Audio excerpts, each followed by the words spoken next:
और जुमादुस्सानी में रिसालत मआब अलैहिस्सलातु वस्सलाम के सफ़र ताइफ का वाक़या मौजूद है।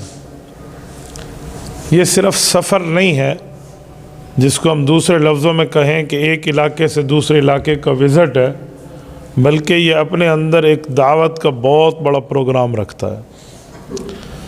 रसूलुल्लाह सल्लल्लाहु अलैहि वसल्लम ने मक्का मुकरमा में मक्का के बासियों को दावत व तबलीग का काम फरमाया।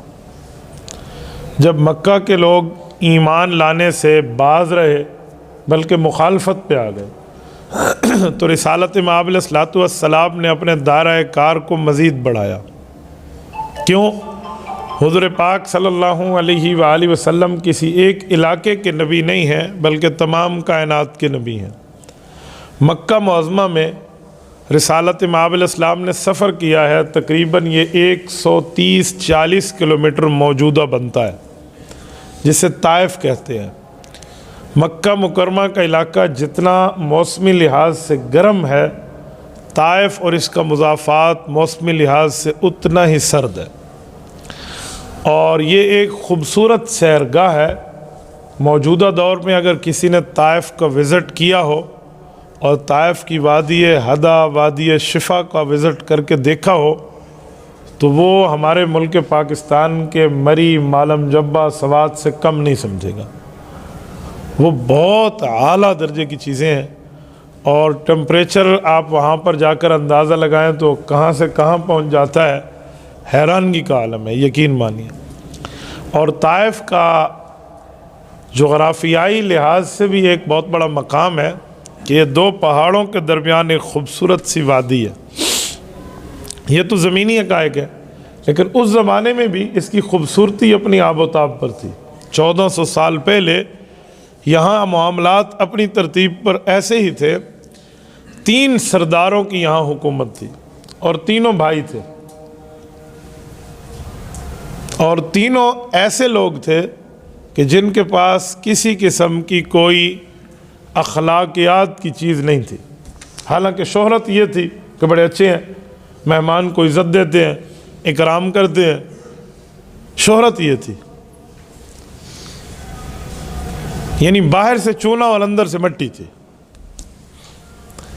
रसूलुल्लाह सल्लल्लाहु अलैहि वसल्लम ने सोचा कि ये सरदार जिनके बारे में शोहरत बड़ी अच्छी है, अगर इनको दावत दी जाए और ये इस्लाम ले आए तो अपनी कौम में दावत की बात फैलाना इनके लिए आसान हो जाएगा। आप अलैहिस्सलाम ने सफ़र किया है और ये सफ़र 50 दिन का है, 1.5 माह का सफ़र है आने जाने का। रिसालत मआब अलैहिस्सलाम के साथ एक ही शख्स हैं जिनका नाम है हज़रत ज़ैद इब्न हारिसा रज़ी अल्लाह अन्हु। मक्का मुकरमा से आप ताइफ जाएं तो मौजूदा दौर में ताइफ के 2 रास्ते हैं। एक पहाड़ी सफ़र है हिल्स एरिया वाला, जिसे वादी हदा से गुज़र के ताइफ तक जाते हैं, और एक रास्ता जिसमें पहाड़ बहुत कम है उसे कहते हैं सैल कबीर का रास्ता। इन दोनों रास्तों पे एक मीक़ात आती है। मीक़ात का माना कि जो हरम है जिसमें हम हज और उम्रे के लिए जाते हैं, तो वहाँ पर एक बाउंड्री कायम है। 2 किस्म की बाउंड्रियाँ कायम है। एक बाउंड्री वो कायम है जहाँ से मुसलमान ही जा सकता है, गैर मुस्लिम नहीं जा सकता। और एक बाउंड्री वो कायम है जहाँ से मुसलमान हाजी या मुअतमिर कहते हैं उम्रे वाला, हाजी या मुअतमिर जब गुज़रेगा हज और उम्रे के इरादा से तो उसे एहराम वहीं से बांध के नियत करनी होगी। ये हद हरम है। तो हद हरम ये ताइफ को लगती है।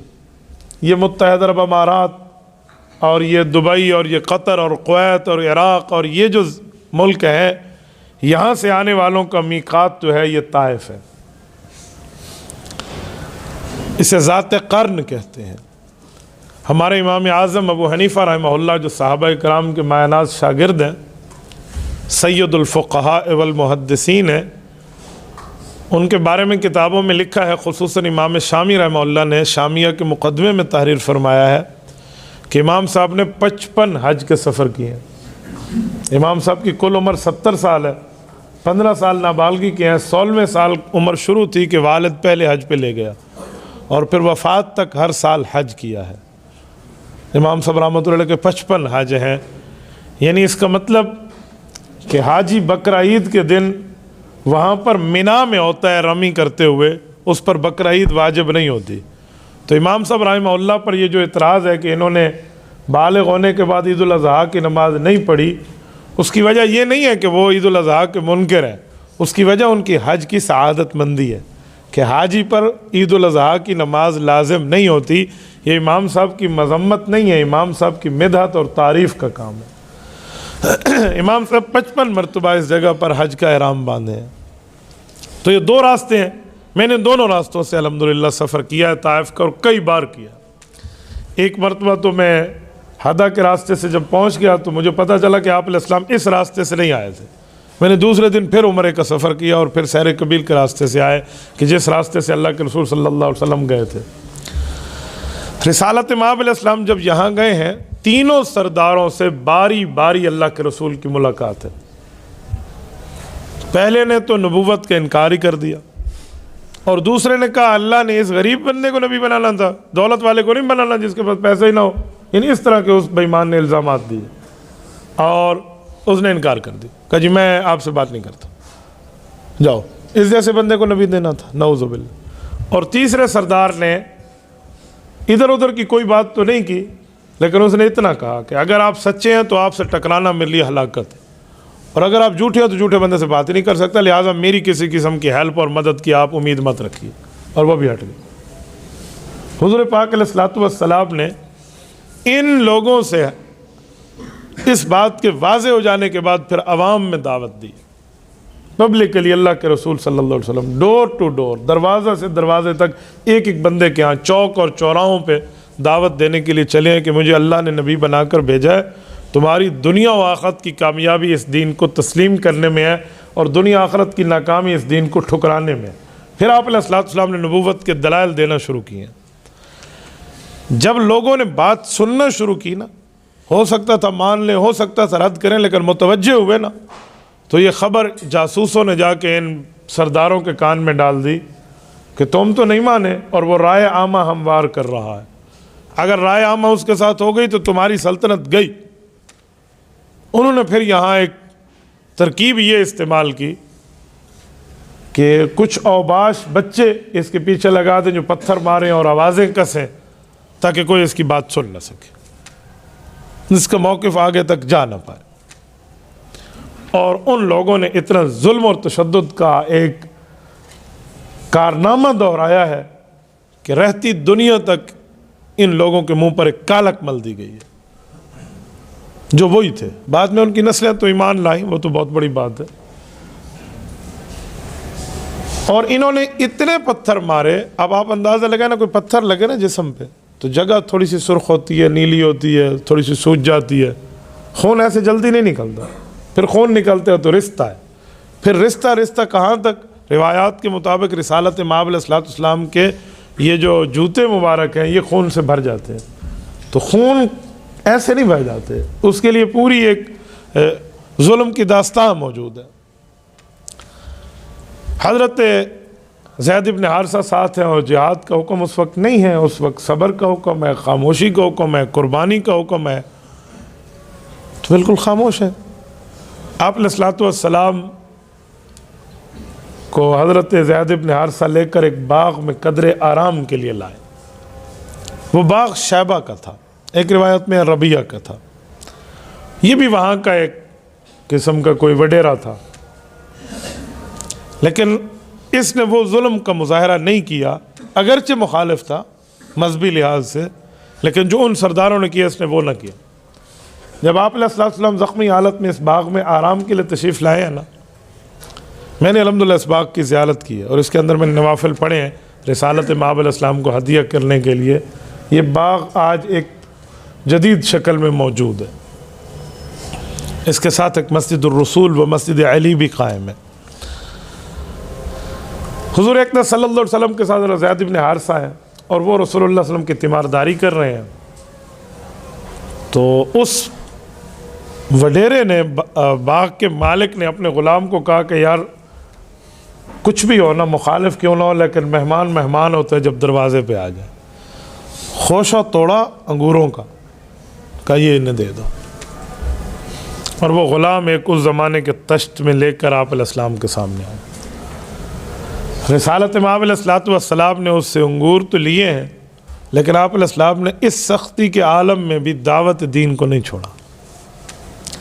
हुज़ूर अलैहिस्सलाम ने उससे पूछा आपका नाम क्या है? उन्होंने कहा जी मेरा नाम आदास है, आदास आइन और सीन से आदास। हुज़ूर अलैहिस्सलाम ने पूछा कहाँ के हो? उसने अर्ज़ किया कि मेरा इलाका बहुत दूर है, आप उस इलाके को पूछ कर पहचान न पाएंगे गोया। कहा मैं बहुत दूर से हूँ। कहाँ से हो? मैंने कहा मैं इराक़ से हूँ। हुज़ूर अलैहिस्सलाम इराक़ तशरीफ़ नहीं ले गए। वो ये समझ रहा था कि मैं अपने शहर का नाम क्यों मत, फिर मैं इराक़ में कहाँ से हूँ? कहा जी नैनवा से हूँ। रिसालत इमाम अलैहिस्सलाम के चेहरे पर मुस्कुराहट आई, फरमाया अच्छा मेरे भाई के इलाके के? तो ये चौंक पड़ा कि आप यहाँ हिजाज़ के, मैं नैनवा का। उस ज़माने में नैनवा और हिजाज़ का महीनों का सफ़र था जो ऊँटों पे होता था, महीने लग जाते थे। कि इतनी दूर मसीरत शहर के फासले पर आप के भाई वहाँ रहते हैं? हुज़ूर अलैहिस्सलाम ने फरमाया जी हाँ, अल्लाह के नबी हज़रत यूनुस इब्न मत्ता अलैहिस्सलातु वस्सलाम वहीं के थे। और वाकई बात यही थी। उसने जब ये लफ्ज़ सुना तो कदमों में बैठ गया। उन्होंने कहा ये मेरे आका जो लोग हैं ना, इनकी बड़े बड़े ताल्लुकात हैं, ये मेरे इलाके के बारे में इतना नहीं जानते जिनके आने जाने हर वक्त लगे हुए हैं। और आपका सफ़र नहीं हुआ, आप उस यूनुस इब्न मत्ता अलैहिस्सलाम को जानते हैं? कैसे भाई हैं वो आपके? हुज़ूर पाक अलैहिस्सलाम ने फरमाया वो मेरा नबूवती भाई है, वह भी अल्लाह का नबी है और मैं भी ख़ातमुन नबिय्यीन हूँ। रब्बे करीम ने उसका और हमारा रिश्ता नबूवत अखुवत में बदला है, भाईचारा हमारा नबूवत वाला है। तो उन्होंने कहा वाकई वो तो नबी हैं, आप क्या दावत दे रहे हैं? तो हुज़ूर पाक अलैहिस्सलाम ने अपनी दावत दीन दी। ये दावत चल रही है और मालिक देख रहा है कि मैंने तो अंगूर खिलाने के लिए भेजा, वो दूर बैठा हुआ है, उस तक आवाज़ें नहीं जा रही। और वो अपने दोस्तों को कह रहा है कि यार इनकी तो कोई बातचीत शुरू हो गई है, चलो ज़रा देखते हैं क्या होता है। अब अदास उससे बातें कर रहा है, आप अलैहिस्सलाम से बातें कर रहा है और रसूलुल्लाह सल्लल्लाहु अलैहि वसल्लम उसको दावत दे रहे हैं। जब आप अलैहिस्सलाम ने नबूवत की बातें पेश की ना, तो अदास के दिल पर घर कर गई। अदास ने कहा या रसूलल्लाह मैं ग़ुलाम ज़रूर हूँ, लेकिन मैंने अपना ज़मीर किसी के आका को बेचा नहीं है, लिहाजा मैं हाथ बढ़ाता हूँ, आप मेरा हाथ अपने दामन रहमत में थामिए और मुझे भी इस दावत में शामिल करके मुशर्रफ ब इस्लाम कर लीजिए। उसी मौके पे अदास सहाबी बना और कलमा पढ़कर मुशर्रफ ब इस्लाम हुआ और मुसलमान हो। वो तश्त लेकर जब वापस गया ना, तो उस मालिक ने अपने दोस्तों को कहा कि मेरा ग़ुलाम बड़े अरसे से है, एक अरसे से इसका और हमारा ताल्लुक़ है, मैं इसके चेहरे के तासुरात को जानता हूँ। ये जो चेहरा लेकर गया था ना, ये वो चेहरा लेकर वापस नहीं आ रहा। अब तो हालत ईमान का नूर था ना। बहरहाल रिसालत इमाम अलैहिस्सलाम का ये सफ़र, इस बाग से निकलने लगे हैं रसूलुल्लाह सल्लल्लाहु अलैहि वसल्लम। जिब्राइल अमीन आए और साथ एक फ़रिश्ता लाए, जिसके उतरने पर एक कड़ाके की आवाज़ आई। रिसालत इमाम अलैहिस्सलाम से हज़रत जिब्राइल ने आकर सलाम किया और अर्ज़ किया कि या रसूलल्लाह ये मेरे साथ मलिकुल जिबाल है, जिसकी ज़िम्मेदारी पहाड़ों पर हुक्मरानी है। ये वो फ़रिश्ता है और आज पहली मर्तबा ज़मीन पर उतरा है। ये इसका इस्तकबाल हुआ है, ये पहाड़ों की तरफ पहली मर्तबा उतरा। आप अलैहिस्सलाम कदरे खामोश हुए तो जिब्राइल ने पूछा कि या रसूलल्लाह आप पूछना पसंद फरमाएंगे कि क्यों उतरा है? और फिर ख़ुद बताया कि इसे अल्लाह ने भेजा है कि जा रहमतुल आलमीन के पास, उस पर जुल्म और तशद्दुद के पहाड़ टूटे हैं और तू पहाड़ों का फ़रिश्ता है। वो तुझे इशारा करे तो तू इन दो पहाड़ों को जिसके दरमियान ये ताइफ की वादी कायम है, आपस में मिलाकर इन्हें क्रश कर देना। रसूलुल्लाह सल्लल्लाहु अलैहि वसल्लम ने मलिकुल जिबाल को देखा तो उसने सलाम किया, सलाम अकीदत पेश करके आगे हुआ कि या रसूलल्लाह आप इशारा फरमाइए। रिसालत में आप रहमतुल आलमीन हैं और अल्लाह रब्बुल आलमीन है। रब्बुल आलमीन की हिकमत को रहमतुल आलमीन गहरे तरीके पे समझते हैं। अल्लाह ने हुक्म नहीं दिया, इख्तियार दिया। ये नहीं फरमाया यूँ कर दो जाकर, इख्तियार हुजूर को दिया। तो हुजूर पाक अलैहि सल्लम ने फरमाया कि जिब्राइल, इसका आना मुबारक गोया शुक्रिया के साथ इसे वापस भेज दो, कि इन्होंने जुल्म किया है, ये उसकी सज़ा के लिए आया है। कि ठीक है इन्होंने किया है, लेकिन मैं अल्लाह से उम्मीद करता हूँ मेरा अल्लाह इनकी नस्लों से मोमिन पैदा करेगा। हज़रत शेखुल हदीस मौलाना ज़करिया कांदलवी रहमतुल्लाह ने फ़ज़ाइल अमाल, ये उर्दू की हदीस पाक की किताब है, आपके घरों में भी और आपकी मसाजिद में मौजूद है। इसके पहले सफ़े का पहला वाक़या मैं पेश कर रहा हूँ। ये मैं हवाला इसीलिए साथ दिखा रहा हूँ कि आपने इसकी तफसील देखनी हो तो ज़रा ये 4-5 सफ़हात को पढ़ लेना और इसे घरों में बच्चों तक को सुनाना कि हज़रत शेख ज़करिया रहमतुल्लाह ने उर्दू में इसकी तफसील बयान कैसे की। मैं सिर्फ़ इसमें से एक लफ्ज़ आपको सुनाता हूँ जो रिसालत इमाम अलैहिस्सलाम ने दुआ में अल्लाह को अर्ज़ की। बाकी वाक़या आप ख़ुद देख लेना या कुछ न कुछ बातें मैंने आपकी खिदमत में अर्ज़ की है। हुज़ूर पाक अलैहिस्सलातु वस्सलाम के दोनों जूते खून से रंगीन हो चुके थे। इसी हालत में वापस हुए, शरीरों से इत्मीनान हुआ तो रसूलुल्लाह ने दस्ते दुआ दराज करके अल्लाह से यूँ अर्ज़ की, अल्लाहुम्मा इलैका अश्कु ज़ुअफ़ कुव्वती व क़िल्लत हीलती व हवानी अलन नास या अरहमर राहिमीन अंत रब्बुल मुस्तज़अफ़ीन व अंत रब्बी इला मन तकिलुनी इला बईदिन यतजहमुनी अम इला अदुव्विन मल्लक्तहु अमरी इल्लम यकुम बिका अलैया गज़बुन फला उबाली वलाकिन आफियतक ही औसाली अऊज़ु बिनूरि वजहिकल्लज़ी अशरक़त लहु ज़ुलुमात वस्सलुहा अलैहि अमरुद दुनिया वल आखिरा मिन अन तुनज़िला बी गज़बी औ यहिल्ल अलैया सख़तुक लकल उतबा हत्ता तरज़ा वला हौल वला कुव्वत इल्ला बिक। इमाम इब्न हिशाम रहमहुल्लाह ने सीरत इब्न हिशाम में इसको नकल किया। ये रिसालत इमाम अलैहिस्सलाम की दुआ है। दावत दीन पर मुश्किल आए तो रसूलुल्लाह सल्लल्लाहु अलैहि वसल्लम का अमल क्या है, इसका तर्जमा मैं आपके सामने हज़रत शेख ज़करिया रहमतुल्लाह के अल्फाज से रखता हूँ। कहते हैं रिसालत इमाम ने यूँ अल्लाह रब्बुल इज़्ज़त की दरबार में अर्ज़ किया, ऐ मेरे अल्लाह, मैं किसी और से नहीं तुझ ही से शिकायत कर रहा हूँ। अपनी कमज़ोरी, बेकसी और लोगों में इस मामले की, ए अरहमुर राहिमीन, तू ही कमज़ोरों का रब है, तू ही मेरा परवरदिगार है।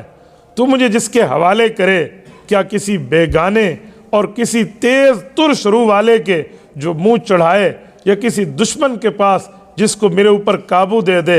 ए अल्लाह, अगर इस बात के बावजूद भी आप मुझसे नाराज़ नहीं हैं, मुझे किसी की कोई परवाह नहीं। तेरी हिफाजत मुझे काफ़ी है। मैं तेरे चेहरे के उस नूर के तुफैल जिससे तमाम अंधेरियां रोशन हो गईं, जिससे दुनिया व आखिरत के सारे काम दुरुस्त हो गए, इस बात से पनाह मांगता हूँ कि मुझ पर तेरा गुस्सा हो या तो मुझसे नाराज़ हो। तेरी नाराज़गी को उस वक्त तक दूर करना ज़रूरी है जब तक तू राज़ी ना हो जाए। तेरे सिवा न मैं किसी की ताकत को मानता हूँ, न किसी की कुव्वत को मानता हूँ। ये दुआ अपने मौक़िफ़ से 1 इंच पीछे हटना गवारा नहीं किया, बल्कि इसे खुद की कमज़ोरी पेश करके अल्लाह की खिदमत में अर्ज़ किया, मेरे मौला, अगर आप अब भी मुझ पर राज़ी हैं तो मैं इस दावत दीन पे काम पे मजबूत हूँ।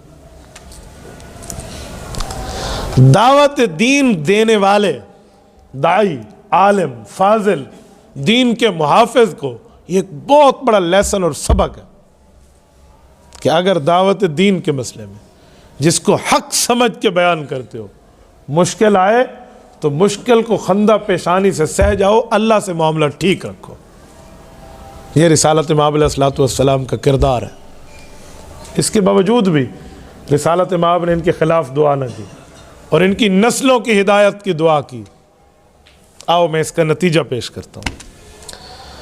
रिसालत इमाम अलैहिस्सलाम तो ताइफ के सफ़र से वापस तशरीफ़ लाए और जुल्म को बयान करने के लिए रिसालत इमाम की एक हदीस काफ़ी है। हज़रत अम्मा जान आयशा सिद्दीक़ा रज़ियल्लाहु अन्हा उम्मुल मुमिनीन, रिसालत इमाम की हरम, रसूलुल्लाह की इज़्ज़त हुज़ूर पाक के घर में मौजूद थी। बिस्तर पर बैठे हुए अल्लाह के रसूल से अम्मा आयशा सिद्दीक़ा ने बतौर बीवी और बतौर उम्मती होने के एक सवाल कर दिया कि आपको रब ने ख़ातमुन नबीयीन बनाकर भेजा है, आप इमामुर रसूल हैं, आप पर बहुत बड़े दर्जे हैं, आप पर बहुत बड़े दर्जे ख़त्म हैं, क्या आप पर जो मुश्किलात आई हैं उनकी शिद्दत आप मुझे बताना पसंद फरमाएंगे? कि आप पर जो तकालीफ़ के पहाड़ टूटे हैं उसकी कुछ कारगुजारी अगर आप इरशाद फरमा दें। हज़रत रसूलुल्लाह सल्लल्लाहु अलैहि वसल्लम का एक ही जवाब था, फरमाया मेरी सख्तियों और तकलीफ़ें जो मेरे ऊपर आई हैं उस बारे में तो आप गोया सुन चुकी हो। इशारा दिया कि आप तो अबू बकर के घर में पल कर जमा हुई हो और अबू बकर के घर पर मेरी बातों में क्या मख्फी है, क्या मख्फी? वो तो हर जलवत व खलवत का साथी है, हर दुख और गम का दोस्त है, हर सफ़र व हज़र का रफ़ीक है, आपको क्या छुपा हुआ है? हाँ, एक बात जहन में रखना, मेरी पूरी ज़िंदगियों की सख्तियाँ, तकलीफ़ें, आलाम, परेशानियाँ एक तरफ, और जो ताइफ का दिन मैंने देखा वो पूरी सख्तियों के मुकाबले में एक तरफ है। ये अम्मा जान आयशा रज़ी अल्लाह अन्हा को जवाब है। रसूलुल्लाह सल्लल्लाहु अलैहि वसल्लम दुआ मांग कर, इनकी नस्लों की हिदायत मांग कर वापस हुए, और रब ने जो एजाज़ दिया है ना, उस एजाज़ को सलाम है यार। इसी ताइफ की बस्ती का एक ख़ानदान है जिसको बनु शैबा कहते हैं, और उस शैबा के ख़ानदान से ताल्लुक़ रखने वाले को शैबी कहते हैं। रिसालत मआब अलैहिस्सलातु वस्सलाम जब मक्का मुकरमा फ़तह कर कर बैतुल्लाह में तशरीफ़ लाए तो उस्मान बिन अबी शैबा अबी तलहा ये वो थे जिन्होंने रसूलुल्लाह को हिजरत से पहले काबतुल्लाह के अंदर इबादत करने की इजाज़त नहीं दी थी कि चाबी मेरे पास है, मैं नहीं जाने देता। रसूलुल्लाह की ख्वाहिश मुबारक ये थी कि मैं हिजरत करके जा रहा हूँ तो काबतुल्लाह के अंदर ठहर कर अल्लाह के लिए कुछ इबादत कर लूँ, इसलिए नहीं करने दी। लेकिन जब हालात का पासा पलटा और रब ने इसके दिल में भी ईमान को घर किया, रसूलुल्लाह की ज़ात को महबूब किया, और रसूलुल्लाह ने मक्का मुकरमा फ़तह किया, और ये सब रसूलुल्लाह से माफ़ी मांग कर दीन इस्लाम में दाखिल हुए, तो चाबियाँ रसूलुल्लाह के हाथ में थी। गोया स्याह सफ़ेद के मालिक अल्लाह के रसूल थे, जिसे जैसे चाहते वैसे करते। एक सहाबी ने वहाँ कह दिया, अल यौम यौमुल मलहमा, आज बदले का दिन है। हुज़ूर ने फरमाया, यूँ न कहो, अल यौम यौमुल मरहमा, आज रहमत का दिन है, आज सलामती का दिन है। नहीं लिया बदला, सिवाय दो गुस्ताखान के, बाकी किसी से बदला नहीं लिया कि अल्लाह ने बता दिया था कि वो काबतुल्लाह के ख़िलाफ़ में भी छुपे हुए हो तो उनको माफ़ी नहीं है, बाकी सबको माफ़ी मिल गई। फरमाया जिसने घर का जो बैतुल्लाह में आ गया माफ़ी है। लोगों ने कहा बैतुल्लाह का सहन भर गया। कहा अच्छा, जो हज़रत अबू सुफियान रज़ी अल्लाह अन्हु, हज़रत मुआविया रज़ी अल्लाह के घर में पनाह ले गया, वो सरदार है उस इलाके के, सरदार के पास जो चला गया उसको भी माफ़ी है। कहा जी सरदारों के घर भी भर गए। फरमाया अच्छा, जो अपने घर में रहा और दरवाज़ा बंद कर दिया उसको भी माफ़ी है। ये रिसालत मआब ने माफ़ी।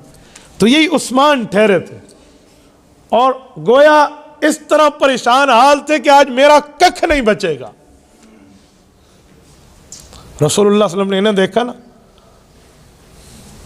तो हुज़ूर अलैहि सलाम ने काबा में इबादत करने के बाद, काबा में तकबीर अल्लाहु अकबर कहने के चारों कोनों में गुजरने के बाद चाबी लाई, और मजमा आम में कोई ताना नहीं दिया, और चाबी उसी उस्मान शैबा के ख़ानदान वाले के हाथ में रख दी।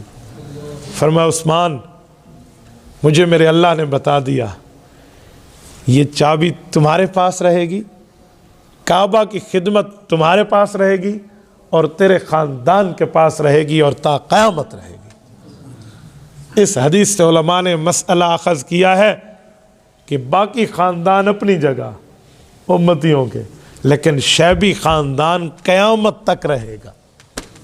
तभी फरमाया कि तेरे ख़ानदान में रहेगी। चाबी उसने ले ली। आज भी वहाँ के सरबराह मुमलिकत को काबतुल्लाह जाना होता है तो शैबी ख़ानदान का एक फ़र्द आकर बैतुल्लाह की चाबी खोल कर आपको दरवाज़ा खोल देता है। आज भी ये इन्हीं के पास, हत्ता कि हज़रत इमाम महदी और हज़रत ईसा अलैहिस्सलातु वस्सलाम जब तशरीफ़ लाएंगे कुर्ब क़यामत में, तो उस वक्त भी काबतुल्लाह की चाबी यही ख़ानदान इन हजरात को पेश करेगा। ये ताइफ का ख़ानदान है जिसके लिए रिसालत मआब ने दुआ मांगी, ये नहीं इनकी नस्लें ईमान लाएंगी। और दूसरा नतीजा, मुल्क पाकिस्तान और हिंदुस्तान बर्रे सगीर के हम लोग दीन के बारे में बड़े खुशकिस्मत हैं।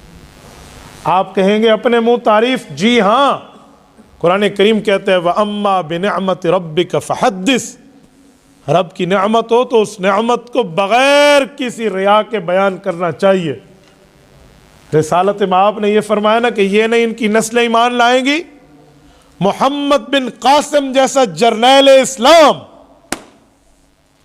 जब सन 92 हिजरी में हिजाज से निकल के दीबल पर पहुंचता है, कराची का पुराना नाम, दीबल के साहिल पे राजा देहर को शिकस्त देता है और एक मुस्लिम बहन की इज्जत की हिफाजत के लिए सफ़र करता है और मुल्तान तक पहुंचकर इस्लाम के किले गाड़ देता है और बर्रे सगीर में उसने इस्लाम का नाम पहुंचाया और आज हम तक कलमे के पहुंचने का वो सबब बना, तो वो ताइफ का रहने वाला मोहम्मद बिन कासिम सकफी था।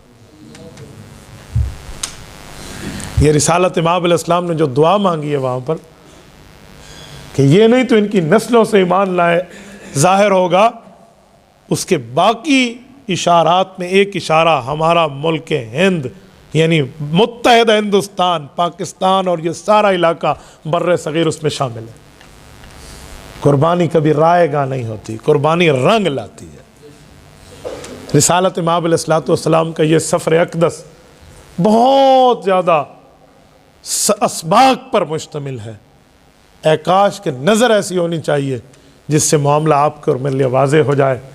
मैं दुआगो हूँ रिसालत करीम सल्लल्लाहु अलैहि वालैहि वसल्लम के नक्श कदम पे अल्लाह हमें चलाए, रिसालत मआब की तालीमात पे हमें अल्लाह कारबंद फरमाए। रसूलुल्लाह सल्लल्लाहु अलैहि वसल्लम को इन तकलीफ़ों पर रब हमारी तरफ से बेहतरीन जज़ाए खैर अता फरमाए। अक़ूलु क़ौली हाज़ा व अस्तग़फ़िरुल्लाह व आख़िरु दअवाना अनिल हम्दुलिल्लाहि रब्बिल आलमीन।